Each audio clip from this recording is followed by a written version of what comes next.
Quierete. There's a severe, quote, severe thunderstorm warning where I am right now, and it's begun to rain quite heavily, so I thought it would just be the most perfect time to begin an extended explanation and discussion of theurgy, working off of the introductory explanations that I've already presented in my TikTok videos. I just wanted to explicate like a bit more in detail what the practice is, and then I would like to offer my own understanding of my own kind of 3 phases of theurgy that I've been kind of working on, that I've been participating in for a very long time before I was even aware of the word theurgy, before I was made aware that, long ago there was this beautiful name to ascribe to the actions that I was already performing pretty much my whole life, that I think a certain kind of people have also always performed kind of instinctually. Certain people who are just inclined to observe our surroundings, to appreciate the sublime characteristics of the natural world and of the gods. And if you've come across this video, if you found this video on your own, you're probably one of these people. And I think that people like us have been doing these things for such a long time. We've always been around. But it's also very nice to have a name to put to it, to put to what it is that we do, and a specific literature to refer to just enrich our practices and, guide us further on the path of the gods. And I'll quote now from the marvelous book Theurgy and the Soul. Iamblichus believed that the world described by Plato in the Timaeus was being torn apart by a new kind of Platonism that had denied the sanctity of the world and elevated the human mind beyond its natural limits. According to Iamblichus, such rationalistic hubris threatened to separate man from the activity of the gods, and he presented theurgy as the antidote to restore contact with the divine order. And so theurgy presupposes a certain worldview, which I will quote again from the same book, Theurgy and the Soul, this kind of locative view of existence, centered in 5 basic propositions. 1, that there is a cosmic order that permeates every level of reality. 2, this cosmic order is the divine society of the gods. 3, the structure and dynamics of this society can be discerned in the movements and pattern juxtapositions of the heavenly bodies. 4, human society should be a microcosm of the divine society. And 5, the chief responsibility of priests and kings is to attune human order to the divine world. Theurgy is, of course, godly work, God work, divine action, as I've explained many times, but it's also a kind of experience of the gods. It's a kind of way to enter into a godly state of being, of restoring oneself to divine status, of elevating one's soul. And I feel compelled to clarify that theurgy is not a religion with a really thorough orthodoxy of belief, or even really an orthodoxy of practice, but it is a practice that has certain presuppositions, certain philosophical presuppositions, such as that the material world is not evil, that materiality is not evil, or something that we should be wary of, or something that should be perceived and approached with caution, or something from which we should, try to free ourselves. But rather, materiality, the material universe, the material world, is something that the universe, the cosmos, the gods have fully integrated into divine cosmic experience, and it's something that should be sanctified. So this is kind of the basic justification for the divine ritual of theurgy, the divine practice. But I would like to present a theurgic way of life that includes the practice of theurgy in a larger kind of organization of one's material existence and attunement to the gods, of one's soul's attunement to the gods through this kind of way of life that includes theurgy, but is not strictly limited to the ritual aspect of theurgy. And I've come up with 3 phases that I identify: catharsis, theurgy, and theophany. And don't worry, I'll go into thorough details to what each of these is. And Iamblichus also includes catharsis, or purification, cleansing, as part of theurgy, but I think that he does it in a kind of less in-depth way. And I have separated it into its own element because I think that it includes certain practice, exercise, and frankly, kind of introspection that I think has to precede theurgy. I think that before you can really practice theurgy in a meaningful way, in a way that is actually transformative, I think you have to undergo very substantial catharsis, a very deep level of catharsis, of introspective understanding, cleansing, release, with certain requirements, such as that it must be witnessed, such as that you should ideally undergo your catharsis with a kind of guide, before you can re-enter this second phase, which is theurgic work. That is the ritual, the sacrifice to the gods, the unification with the gods, in this microcosmic representation of the divine order. But just as theurgy is itself a kind of microcosm, I think that the process of preparation of oneself for theurgy, for sacrifice, such as cleansing, washing one's hands, in Homer, before anyone in Homer prays in a correct way, the hands are always washed.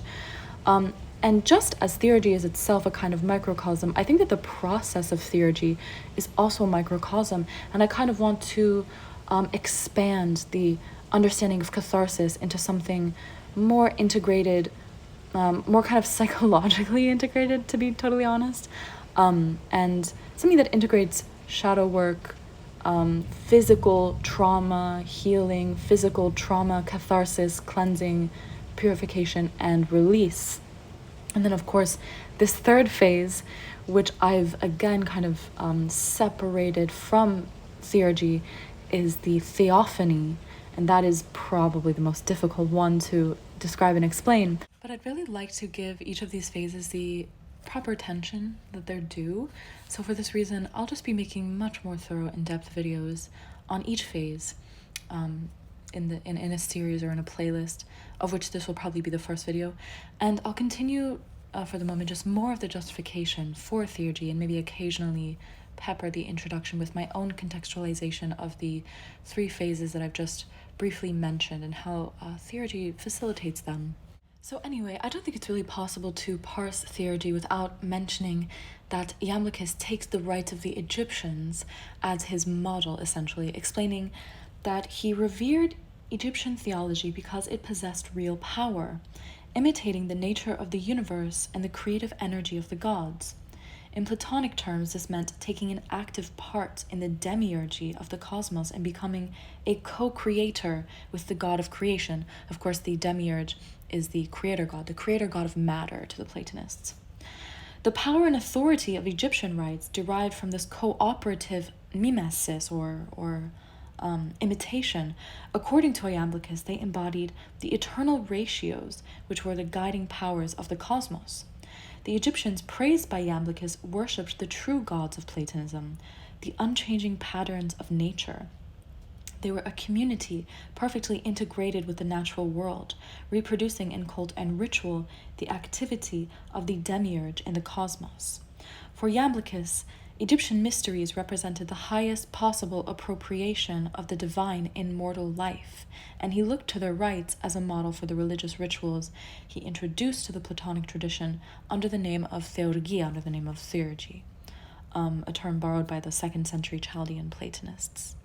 Like the Egyptian cult, theurgy imitated the gods, and Iamblichus said that every theurgic observance was a ritualized cosmogony, a ritualized creation of the cosmos, that endowed embodied souls, regardless of their station in life, with the divine responsibility of creating and preserving the cosmos. From a theurgic perspective, embodiment itself became a divine service, a way of manifesting the will and beauty of the gods.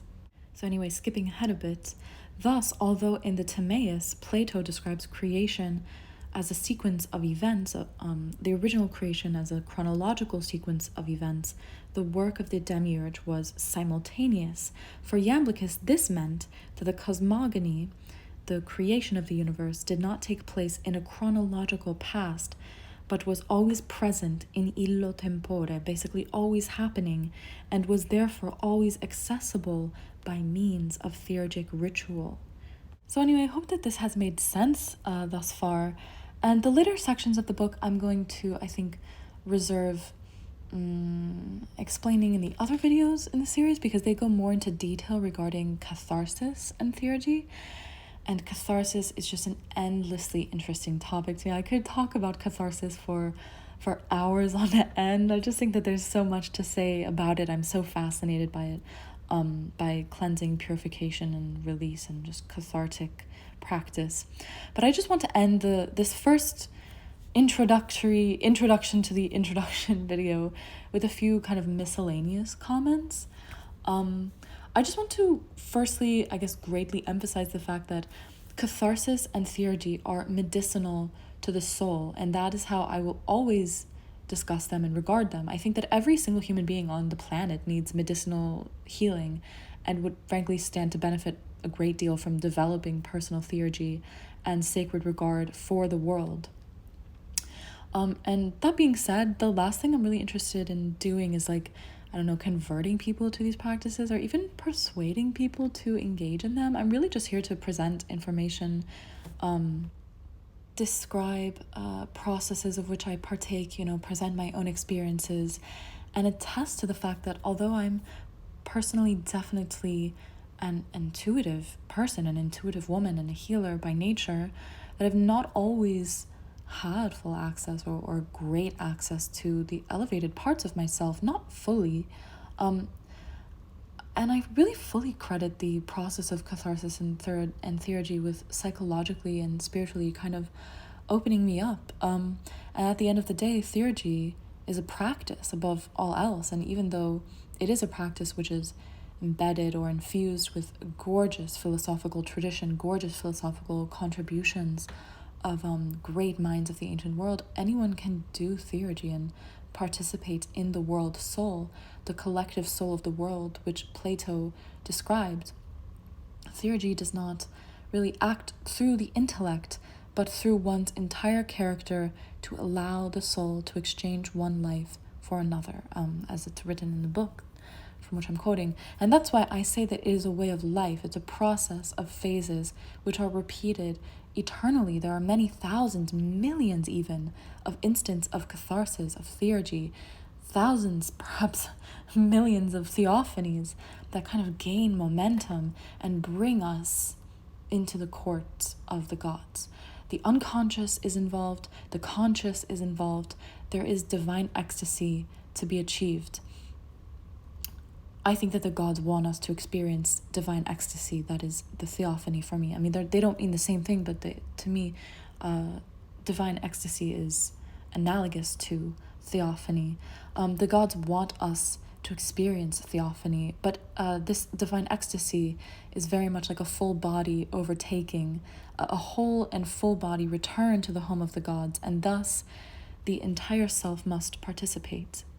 Iamblichean himself writes, "Every vice and every passion is entirely removed by theurgists, for a pure participation of the good is present with the pure, and they are filled from on high with the fire of the truth.